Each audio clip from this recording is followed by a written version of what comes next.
Hey everyone, welcome to the Be Bold, Make Waves podcast, a show bringing you inspiring stories of women who are growing and scaling their business. I'm your host, Laura Comark, a website and tech integration specialist who works with online business owners who love their work and not their website. Join me as we have incredible conversations about business, mindset, productivity, and of course, the website and tech behind the business. Let's go ahead and dive in to this week's episode. Hello and welcome to this week's show. For those of you who don't already know me, I'm Laura Comark, evergreen email marketing expert for coaches and consultants who love their work, but not their tech. My guest today is Sabine Matharu. Sabine is a seasoned business startup and growth expert with over 20 years of coaching and consulting experience. As the founder and CEO of Reach for Greatness Limited, she specializes in supporting female entrepreneurs establish their online business and organizations with leadership and business consultancy. Sabine is also the driving force behind the Empowerment Portal, a collaborative platform she launched in 2020. This platform unites small business owners to enhance employee engagement, corporate culture, and well-being. An accomplished author with 3 books to her name, including Rise, In Pursuit of Empowerment, and Shift, A New Era Begins, Sabine is dedicated to empowering individuals and organizations to reach their full potential. Sabine, thank you so much for coming on the show today. Can you tell our listeners a little bit about how you got into the online space and coaching and consulting? Yeah, hi Laura. Thank you so much for having me. I just listened to my bio and I thought, oh, did I do all of that stuff? Actually, and I did. And I'm thinking, well, actually, and quite recently I just started with the whole evergreen. I think this is what we're going to talk about today. But yeah, just a quick one. I mean, I was never really planning from the outset to become an entrepreneur. I had my just normal career. I was in consulting. I was always a troubleshooter. And then people started to come to me and ask me a lot of questions. And I was always a shoulder to cry on. And, giving them solutions or just being a coach. But I didn't really know I was a coach back then. I now know, okay, I kind of had always had the inkling and I just loved doing that and troubleshooting. So really, I guess it started off when I had kids. I just didn't want to go back into the 9 to 5. And so I stayed an entrepreneur and my kids are now 15 and 12. So now you can guess how many years I've been self-employed and I have been through a lot of things. I've done a lot of different projects and I learned a lot about myself as well in this journey. Oh, I bet. I mean, entrepreneurship is not for the faint of heart. Not at all. No, not at all. So talk to me a little bit about when someone comes to you today, what is typically the big thing they're looking for help with? Yeah, so as we just talked about, entrepreneurship is not for the faint-hearted. I think, and this is where I was as well.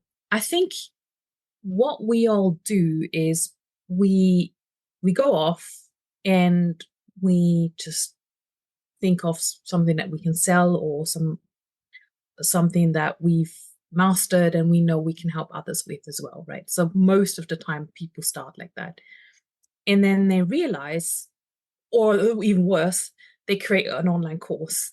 They code it and they do the whole sales funnel, all the tech, and spend a lot of time, energy, and money. And then they want to sell it and then it doesn't work. So they forgot to build an audience to start with, or the message doesn't work and just something doesn't marry up. It's just, it's just throwing spaghetti on the wall. So, and I did the same. I admit, hands up, I didn't know any better. But now, as I'm looking back at my journey, I would have some really good advice to my younger self, to be honest with you. And that would be actually take a bit more time when it comes to creating your foundations, become super, super clear as to, number one, why are you in this business? Why do you do what you're doing? And then what kind of shifts are you creating? Because that starts to manifest and you become very self-confident with regards to what you're selling. Because that's, sometimes even if we have everything, then we stop showing up because we're not sure this what we're selling is actually going to work, or we've never sold it before. So there's a lot of internal work as well. So that's kind of like really creating the foundations. And then around that, we need to create some sort of strategy that is kind of sustainable rather than, yeah, I'm just going to go for it for a month. And then, it's almost like running a sprint, but you're supposed to run a marathon. So running so fast that you're super exhausted and like you try something, it doesn't work, and then people give up. Right. So that's another little kind of pitfall. So it's really, and this is where I'm turning into this evergreen, and you're green of evergreen as well, and we complement each other so nicely, which is so interesting when we just spoke before the recording. So it's important to actually really think about the long-term gain, right? We're here to sell a service and to be of service to others in the long run. So how are we really going to build this business? What are the different puzzle pieces? And really build it on a solid foundation. I mean, that's I don't know how else to express it. It is that solid foundation that everybody seems like feels like they're really bored doing it, like really bored of really nailing who they're selling to, what their problems are, and then really creating like a signature program that's their own methodology, because there's so many people that out there that do probably the same as you do. Mm-hmm. So how are you going to stand out? So all these puzzle pieces, that's really what I do. What I go into the nitty gritty and I sort of dig deep with my clients and then create that strategy, which is long term and which they can run then, because it's not about reinventing yourself after every 3 months. And then, we know about content creation as well, right? Because a lot of people are swapping and changing their messaging. And again, it's very unhealthy to do this. This is why we need to spend more time doing the foundational pieces rather than lunging in and then, oh, this doesn't work. Oh, actually, it's not quite the niche that I want to be in. I think too, the thing that happens so much that I know I've seen is where you launch the thing and then you're like, oh, I didn't get the results I wanted. But Yeah. you don't have you have to keep rinse and repeat because you're not going to get the results the first time. And some people might, but that's rare. I always tell clients the first launch is really for us to get the tech figured out, get those Mhm. emails written, get everything, all the tech stuff, because there's always going to be a tech glitch in a launch. It's not a true launch if something tech doesn't break or the wrong link isn't sent out. Like it's just not. It will always happen. Something will go down. And it's great that we could talk a bit about launching, if you like, because um I always say, yeah, you got to launch a couple of times to really get a feel for, what's the feedback. Mhm. Yeah, is the tech working? And yeah, does it convert? Do people want what you have to sell as well in terms of your offer and how you are presenting yourself? And it's also a practice run. Again, sometimes you just have to say, I'm just going to launch regardless of what, I'm just detaching myself from the outcome. And some people have this idea, oh, if I'm launching, obviously you pour a lot of time and energy and money into everything, and then, oh, it didn't work, and then they give up. But the launch is just, do it every month. Just go for it over and over and over again. It's almost like our kids, right? They had to learn how to walk. They probably, fell down a couple of times, but they kept on pulling themselves up on the table again and then start to walk properly.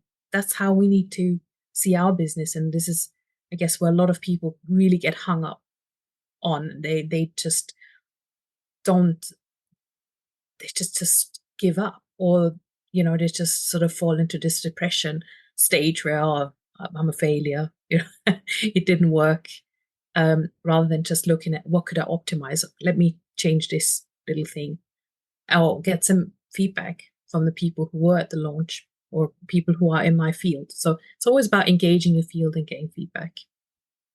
I find a lot of times too, the number one thing is not enough eyes on the offer. And that's the thing that Yeah, also I think can sometimes be overlooked is you got to have the audience. You got to have enough people looking at that sales page. And a lot of times, look at the conversion rates. A lot of times you're right where you should be. You only got that one sale. Well, that actually makes sense based on your numbers. So you did great. Just go get more eyes on it. absolutely 100% right. The other thing I think as well, I don't know, but I get like crazy numbers when I launch. I have, I mean, typically, I guess I do like challenges or webinars, for example, and Yeah. I have them both live. I still love my live stuff. I just love the teaching and all that, and just helping people.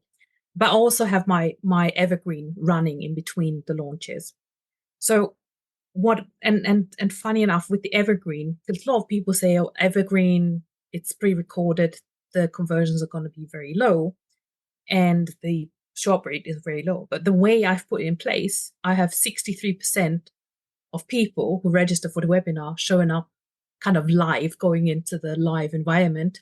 And out of that, I have like 40% booking a call. So and my conversions are just really very different. I don't know why, because maybe I just go with the I don't know. I'm just a human being. I'm not trying to be. Some of these people like gurus are like all this salesy and hypey and all that, and I'm just not. I'm just really really straightforward. Yeah. So, and even with the live launches, even if I have a small audience, again, I once only had about I had 100 people register, then 20 came to the live, and then it fizzled out because I did it over 5 days, and it's normal. But I still had 7 people buy the program, so I don't know what I did. So that's just a really really high conversion considered. I think that brings up a really good point about just showing up and being you and not worrying about it being, perfect and all Mm. those things. I also have found a lot of times I have a lot of friends that will get caught up in perfectionism. And I I've done it too over the years. I mean, it can be hard to put yourself out there. And when you can go forward knowing like people actually relate to you more when you show up Yep. as your imperfect self versus worrying about, oh, I say too much, or I made a mistake on this one thing. It's fine. There's a typo in your slide. It's okay. Yep. Absolutely right. Absolutely. I think it's just important to show up and to serve, and sometimes, yeah, just detach yourself, because otherwise you have this needy energy, like I need to sell, I need this sale, and buy now. I'm so turned off now by going on to other people's webinars where there is this offer stack, right? And I'm like, yeah, okay, it's the same old, this is same old. So how can we be different? How Yeah. can we, maybe when they zig, we zag, we do something different. So what is that? And bring yourself to the table, bring your own personality to the table. And I think the world is going to be a much better place, rather than trying to be someone that you're not, than just modeling some blueprint that someone else is giving you. Yeah, exactly. I love that you do evergreen because as we were talking about before we hit record, I have been niching down. I've been helping clients with evergreen for years, but now I'm niching down into that's like my main offer that I am talking about now, which is evergreen email setup, the strategy, the systems, and the setup for it. So I would love to talk a little bit about your evergreen systems that you have in place where you're talking about you still do the live launches, but you also have the evergreen. So how often are you doing live? Yeah. So I personally, I do live launches every 6 weeks. Okay. Um, but I have 2 challenges that I do, and two webinars basically. So the webinars is just a snippet of the challenge. So challenge is 5 days, so with 5 tasks kind of thing, and you just alternate, right? You just alternate. So why keep on reinventing yourself over and over again? Because a lot of people do that. Every time they launch, they think they need to create a whole new sort of launch system. Mhm. Um, and why is it evergreen? So there's 2 thoughts here. Number one, obviously, the webinar is evergreen. That means people can just watch it. It runs every 15 minutes. So if someone gets onto my landing page, they can register, and then it just runs, every 15 minutes. So it's instant. Now, we got to think about who is this for. It's good for people who are on platforms who are already watching longer videos. So I have very high conversions from YouTube. So I run also YouTube ads. So that means it just interjects any sort of similar videos that someone's already watching. Okay, so Mm. that's how I'm getting a lot of people coming on live. So that's the evergreen system. It runs on a specific software. A lot of my clients come to me and they're like, yeah, but can't I just do a webinar, record it and put it on YouTube and then send it out? I said, well, that's not really an evergreen live kind of environment, because people can just pause or skip, Yeah. and is not simulating that sort of live environment. And this is why we need specific software to host it. And then obviously after that, people, we will send out the replay and that kind of thing. And then you would come and play, right? It's the nurture emails, like what's happening Hmm.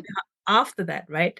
So um so that's the webinar. And when it comes to challenges, so I'm doing them live at the moment, but I'm looking to evergreen them as well. So that means anyone can go through my challenge, even between the times that I'm not doing a challenge. And that would mean that every day they get a task. Um, I'm using email software for that. So um, sending out a task every day. Also, ManyChat. That's a big one. I didn't realize when I first started about when I create challenges, I would host the live challenges in a Facebook group and then go live there. But not a lot of people would see that I went live unless I used email and ManyChat. So I'm talking and, because even email open rates are quite low. Whereas if someone subscribes to ManyChat, which is a bot that sits inside of Facebook Messenger, so basically, people subscribe to that, and then I can send them a message and say, "Hey, task number one is now in the group. Um, Go and watch it. Here's the link," kind of thing, right? So the open rates are like over 90%, and you can also do other amazing things with bots. You can ask people questions. You can send them little voice messages, so you can make it really personalized. And I think that's one of the secrets when it comes to bringing people into a challenge and keeping them engaged, because a lot of people are just not seeing your stuff because of the Facebook algorithm.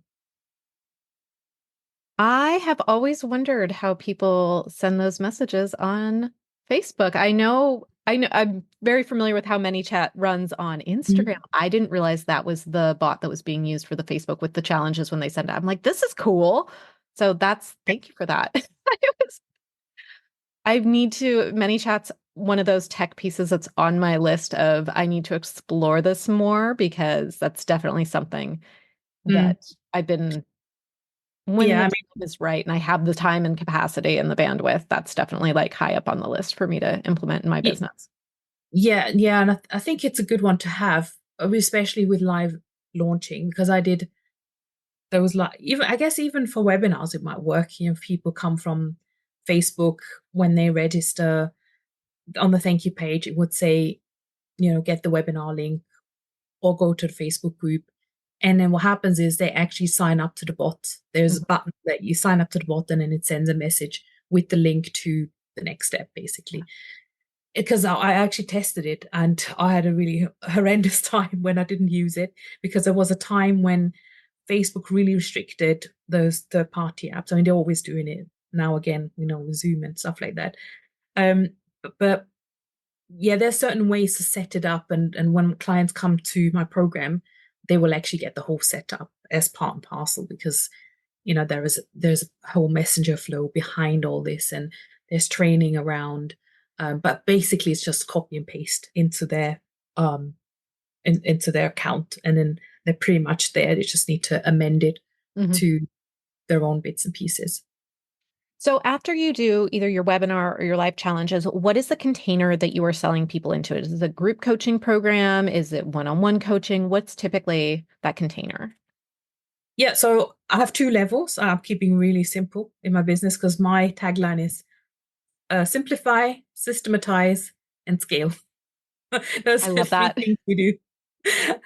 Because I had too many complex sales funnels, which I deleted last year, and I decided just to put all my programs into one container, which is now a group program and hybrid with one-to-one. So I have two levels. One is more like a VIP program, but in essence, it's called the Limitless Coach Success Formula, where we look at everything where evergreen. So again, we're looking at foundations. We're like looking at building signature programs or group programs, or looking at just generally because I've had memberships as well. I've had as I said, sales funnels with low ticket items and upsells and downsells. So I actually teach all of this stuff and show the advantages, the disadvantages, and the numbers, so people actually really get to grips with where do they really want to go. And then we move on to, obviously, once we have the program, I tell them don't even create any slides or any videos, just sell the thing. And then we sell people into a beta program, which is like a bit of a test program if someone's really completely new. But there's also people coming in who are a bit more advanced and they already have their program, they've sold it, they have a lot of one-to-one clients. They're like really, their calendar is full and they're like, I want to increase my income. I want to decrease the time that I'm spending with my clients. So they need to create a container which suits their lifestyle and helps them leverage. Sometimes it's about increasing pricing, and maybe it's about creating a group program, or maybe it is about creating a membership. So this is what we figure out together. Once they've got that, then it's like, okay, how are we going to fill these programs? So basically we do create, fill, and convert within the program, right? So we're going to create something, we're going to want to fill it, we want to see how we're going to get people in. So I've got also within the program an organic what did I call it? The organic audience accelerator. So basically, some people really just want to go organic and they want to put in their time, their energy to build their audience. So they have like 26 strategies within that they can follow. And I recommend do not use all 26, go with 2 or 3, but at least I give them all the information as to what's available. um, and then we also have the paid option. So if someone wants to do some ads, Facebook ads, YouTube ads, I'll set them up with that as well. And then obviously we look at the launch method, either challenge, webinar, live, and evergreen. I mean, once you've done it live, you can obviously evergreen it and create those evergreen funnels as well. And then I think it's about continuously nurturing the audience, more audiences. So, what do you do on a daily basis? What are your daily habits? Including me for many, many years, I was just twiddling my thumbs. Okay, what am I going to put out today? Okay, I'm just going to write this kind of content. Was very unstrategic, very unorganized, and was very frustrated about content creation. I think a lot of people are very frustrated.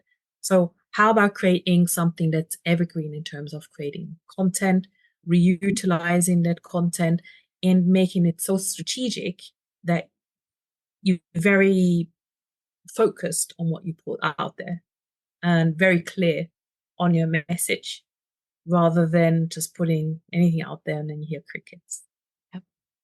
Oh, that's exactly what I've been helping clients with, is getting that strategy put in place and coming up with getting the systems all dialed in and setting it up so that they're able to, again, just like fill that front end of the funnel.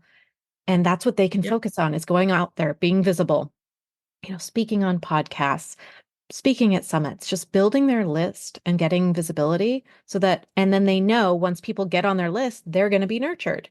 They're going to get offers made to them. They're not having to worry about that as much, and taking that to do that, that constant content creating hamster wheel that we all seem to be get stuck on, and being able to reuse that. I had a client, She's a beautiful copywriter and she writes the most amazing, fun, engaging emails. And I told her, I said, I feel so bad for the people who are just now getting on your list because they're never going to get this amazing content that you've already put out because you're not reusing it. I'm like, well, we could take these emails and it's good content. There's no reason not to repurpose that into an evergreen system. Oh, absolutely. Because what you could have done is create videos out of those and then create some little snippets from those videos, put them on Instagram, YouTube, and everywhere else, right? And this is the thing. That's where we are on this hamster wheel, and we're just reinventing ourselves over and over again because we think it's not good enough, or just think. I mean, who knows that after 90 days, probably people would have forgotten that you have posted that. I mean, why not create something every 90 days? You just start over, or okay, delete the stuff which you think isn't aligned anymore. But yeah, a lot of things you just put in place once and then it works for you. And that's not just content, but also your business presentation, like i.e. your challenge or your webinar. This is where the big chunk is. This is where the sales is happening. This is where you share your expertise in this piece. But it can be the same machine because yeah, you can focus on attracting people. You can focus on giving value, sharing what you love doing, and you know that everything in the system is being taken care of. And hopefully at the end of, if you set it up correctly, there is either a sale or there is a call booking. Yeah. Oh, I love it. Love it, love it. I want to talk a little bit about, we're going to kind of switch gears, talk a little bit about some of the mindset stuff that comes up as an entrepreneur. And when you first were starting out in your business and, really grabbing that title of coach consultant, I mean, there can be a lot that goes on with Mm. mindset stuff. And what were some of the mindset hurdles and how did you overcome those? I'm still struggling with those. I'm still working. I just got a book here. I don't know if you can see it, but it's this Breaking the Habit of Being Yourself, Dr. Joe Dispenza. I think it's quite a well-known book. So I'm always reading, I'm always listening to things because I think the main thing that we're struggling with is imposter syndrome, right? We're not good enough. No, well, who wants my stuff? And so that's big.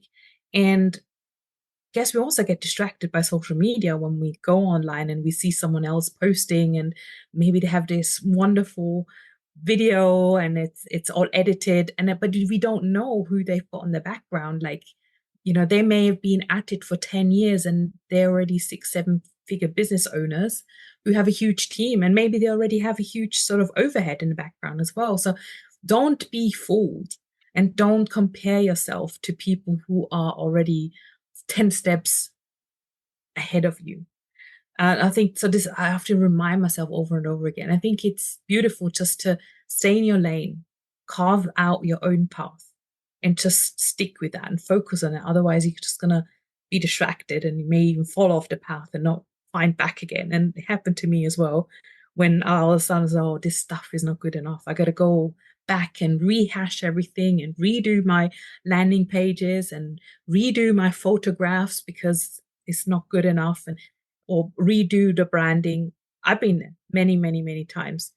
But you know what? Actually, I say now imperfection is good and is good enough. Just be imperfect rather than not doing anything at all.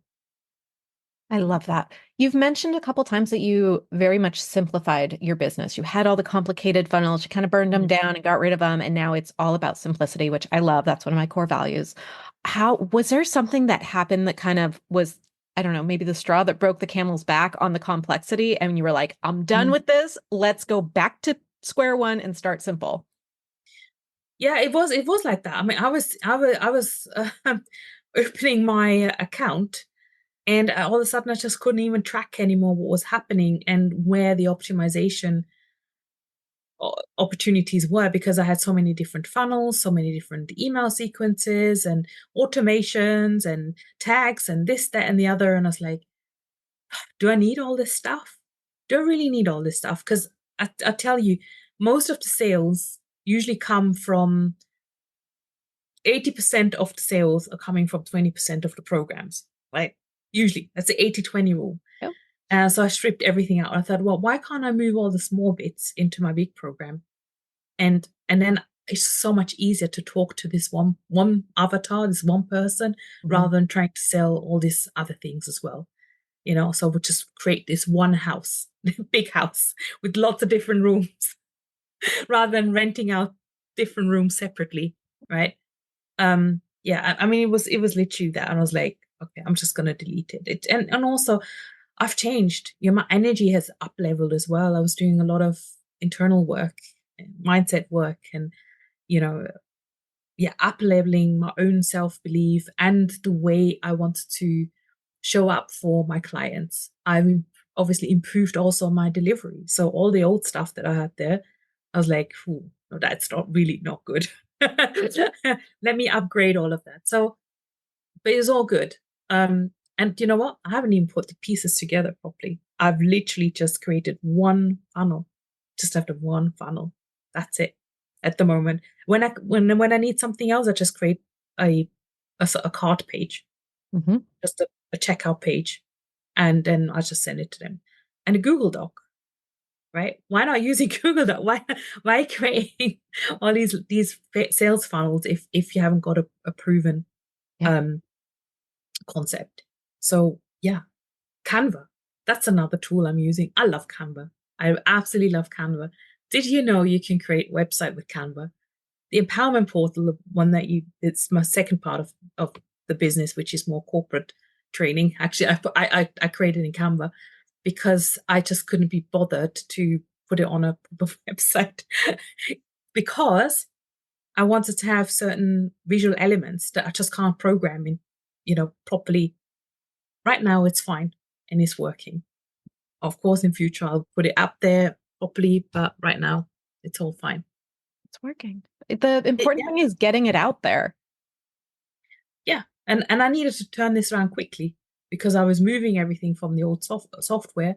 I had already cancelled it, and it was like, oh, okay, I've got 10 days to move everything out of there that I still need. Yeah. Oh, I love that. What would you say that you're doing that's being bold in the industry?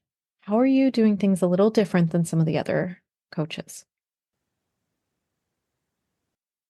I so what bothers me in the industry is that there's a lot of coaches out there that have a lot of sort of hype around them, and they attract a lot of people. But and I've been in many of their programs myself, but then you are just one person out of hundreds, and you just don't get the attention. Mhm. And when you don't get the attention, you don't get your own answers that you need for your own business, and you just stay forever stuck. And I wanted to create a very different space. Yes, I'm not that guru, and I think I will never be that guru, but you know what? I've been in this game for 10 years and I've collected so much knowledge. Sometimes even I have more in-depth knowledge than some of these gurus because people come to the calls and they ask, what webinar system do you use, or what email system can you recommend? And I got like 10 already that I can just recommend. Sometimes I just post in the group and I help people out, and I'm thinking, hey, hang on, I'm not the one being paid here. And those coaches just don't respond because they're so high up on their horse, and I don't want to be that person. I want to really kind of be very grounded and accessible. That's who I am. And so that's why I create hybrid environments where I know some people actually need one-to-one coaching. Yes, it may well be a group program with videos that are there, so I don't have to repeat myself over and over again because there are some foundational principles. But then when people apply it, all of a sudden they get stuck and like, oh, I'm not sure about this. Can we have a conversation? So I think that's where I stand with it. I love that so much. I've been in a lot of different coaching programs as well. I've been in some of the bigger programs with some of those gurus. And the last few years I've been doing a lot more. It's still small, it's small group mastermind, Mhm. coach-led mastermind with like one-on-one Voxer access to the coach. And then we have like a group meeting every, couple times a month. Yeah. And I love that environment. I love being in a group coaching container because I get so much value from the other people in the room.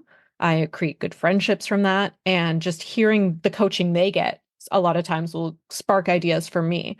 So I love that versus just like the one-on-one coaching where you don't have the other Yeah. hive Yeah. mind. The hybrid is just brilliant. Yeah, because yeah, exactly as you said, you have a bit of community around you. You can, get feedback. You have sort of buddying system, accountability, and all that. But you still have people look over your shoulder. That's the main reason why clients come to me. Because actually, when I do sales call, they ask me, "Will you be able to look at my landing page? Will you be able to give me feedback on what I'm doing and how to I'm creating the webinar or the slides?" And I said, yeah, exactly. That's the reason why I've structured it this way, because I want to see your slides. I want to give you the feedback and I want to help you tweak. And it's so much so that my clients, when they launched a webinar, they within like there was this one lady, she had a client, a £3,000 client within 48 hours of putting that webinar. Aw. That's how fine tune we Yeah. how I helped her fine tune her message, although it's not my niche. It was love and relationship coaching, but obviously I just put myself into the shoes of a potential client and I was devil's advocate. And I said, well, why would someone want to buy your stuff and not go to a counseling service, which may be for free from the government and all that kind of stuff? And obviously, she had to then argue with me. So I said, Mhm. okay, that's all the stuff you need to put into the webinar. You don't have to argue with me about it. But these are the things that people might ask, and they Mhm. have that in their heads. Like, why should I be buying from you, paying £3,000 or £5,000, and what's the other stuff not giving her? So those are the sort of the detail that we're actually talking about and the results that we're getting. And I think it's very hard to find people who are really sort of that detailed, because a lot of these guru coaches, they can't be bothered. Yeah. I love that so Sometimes they don't much. even know. I love that so much. And it is, we get so, especially when we're creating something, we're so close to it. It can be so hard to see some of the other things. And from an outside perspective coming in, especially someone who does understand your business and knows what your superpowers are and how you help people and all the things, and then being able to look at it and give their advice and, play devil's advocate with getting you fired up about why this offer is so amazing and how it can help people. I love that so much. I Absolutely. love that you give that to your clients. I could sit and talk with you all day. This has been so much fun. We are getting close to our time. I do have one question I ask everyone who comes on the podcast, and that is, what is one piece of advice you would give to someone when they are growing and scaling their business to help them be bolder, be louder, and make waves? Keep it simple. Don't overcomplicate. Be true to yourself. Sit down and really think, what's my core what's my core offering? And to think about this 80-20 rule, because 80% of results will come from just 20% of your offer. And every time you put a new offer out there, you need to put a lot of time and energy into marketing it as well. And I think a lot of people actually forget about that. Yeah. Oh, I love that. I think that's fantastic advice. Sabine, thank you so much for coming on the show today. Can you tell our listeners where they can come find out more about you, about your program, and where you hang out? Yeah, I'm on Facebook, Sabine Matharu. Obviously, there's my personal profile. My business profile is Sabine Matharu, the Limitless Growth Strategist, and I'm also on Instagram handle. I think it's the same, Sabine.Matharu. I think I was very inventive with that. You'll find me on LinkedIn, and I think we'll just tag a few resources below this podcast and the video. I have a whole resource page that's all to do with sort of evergreen webinar and launch support. So feel free just to grab anything that you might need. So some planning toolkits and stuff like that. So yeah, we'll leave that. I'll leave that with you, Laura. Wonderful. I will link all that up in the show notes. Thank you so much for coming on the show today. This was such a fun conversation. Yeah, likewise. I could talk for ages about this. This is so so geeky, aren't we? Thanks so much for listening to this week's episode. Be sure to check out the show notes at lauracomark.com/podcast. And if you're ready to turn your website into a marketing machine, get more sales, save time, and simplify the back end of your business, grab my free resource, Power Integrations for your website. Head on over to lauracomark.com/power. If you enjoyed today's episode, make sure to subscribe. And also, I'll just love you forever if you leave me a review. It helps get this podcast in front of other people that can help inspire.